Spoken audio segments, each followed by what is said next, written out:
the guys looked at the pathology, they checked it out, and this doctor there, who's the top expert in Burkitt's, said, well, we've checked the DNA of this cancer, and it's definitely Burkitt's. And he said, we are going to start the most extreme chemotherapy right now. I said, right now? He said, right now. They put a port into my jugular vein and poured 7 deadly chemicals, I call them, into my blood, 24/7 a day for 5 days solid. But you know, in the meantime, we jumped into action by alarming all our friends, all our Christ for All Nations staff worldwide, people that we knew. And because of the work we do, that amounted to many, many people, maybe even thousands, and they all began to pray. And so I settled down for the chemo. The stuff was pouring in, and they gave me handfuls of medicines to take, prophylactics for the terrible sicknesses that I would get from the chemo. And in went the chemicals, and first day I wasn't sick, second day I wasn't sick, third day I wasn't sick, and the stuff's still pouring in. And I said, I don't need to take the stuff, you know, these kept for nausea and all. They said, why? You've got to take them. Everybody takes them. So I said, well, you know, I'm not sick. In fact, I felt great. I felt energetic, you know.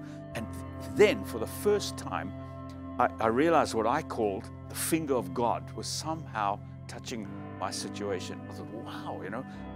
I looked around the ward, this cancer ward, the top floor of Shands Hospital, and everybody there with cancer, sick, they were sick, they were sick, they were nauseous, they were bedridden, their hair had fallen out, and they didn't look good, you know. And here I am, you know, I felt so energetic that I took my wagon, this thing with all the bags on, and I went for a walk around the ward, you know, going round and round and round. And one of them, the nurses said, what are you doing? I said, I'm just trying to get rid of some energy, you know. This is like day 3 or day 4. They said to me, would you like an exercise bike? I said, exercise bike? Where will you get an exercise bike? I said, well, we have one. So I said, yeah, sure. And I dialed up random hill climbs, got on the bike, and I was cranking away on this bike. I'm sure it must have been a sight, because this old guy with that funny hospital gown, that I don't know who designed those things, you know, the whole back's open, not dignified at all. And here I'm sitting on the bike with all these pipes clanging and banging while I'm doing random hill climbs, 6, 7, 8 miles a day I was doing, you know, and it's just amazing. And you know, it came to the end of the week, 5 days, 24/7 of these deadly chemicals going into me, and I still wasn't sick. I wasn't taking the prophylactic stuff. And they said to me, well, it's the one nurse, as I said, it's unusual. She said, but you know what, when we take all the drips out, when you get home, you're going to be sick. So, you know, you won't have any help from the drips, and you'll be sick. So they loaded me up with prophylactic tablets. I went home, and actually I went on ministry.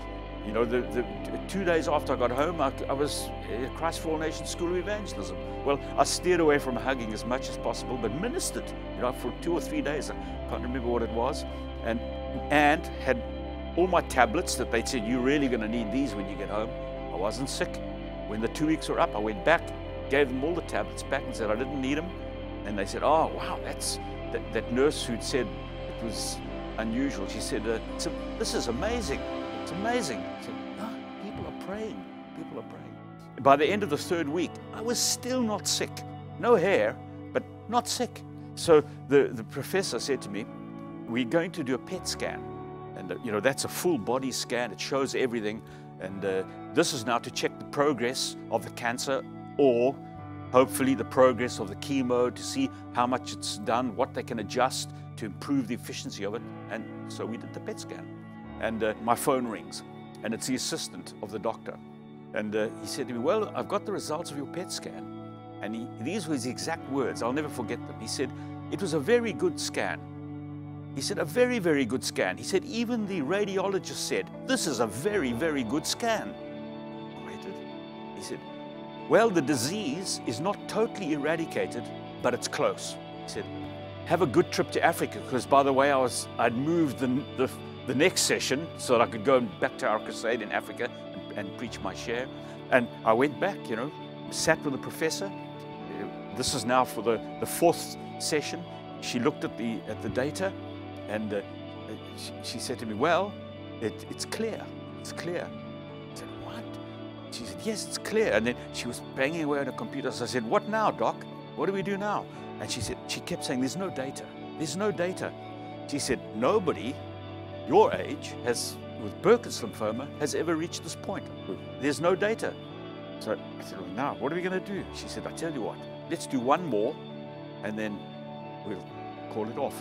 And I agreed to the one more, actually, to comfort her worried heart, not to comfort mine, because I knew the hand of God had done something. I was still not sick. I went back and did the fifth session, and you know, at the end of that fifth session, the doctor said to me, have you rung the remission bell? I said, I'd never heard of the remission bell. What is that? She said, well, downstairs there's a big bell that if somebody's in remission, they go and ring it.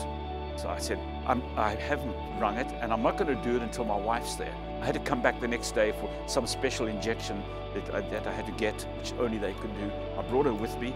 We went down, and there was this big bell, huge thing hanging in like an Asian, Chinese-looking pagoda.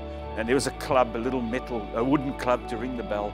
And I stood at the bell, and I hit that bell so hard with every bit of energy that I had. It nearly burst our eardrums. You know, both Vanjie and I said, I'm so sorry, I'm so sorry. He said, but honey, it's the sound of life. And I'd gone from a death sentence in a space of 3.5 months to the sound of life against all odds because of the hand of God moving in my situation.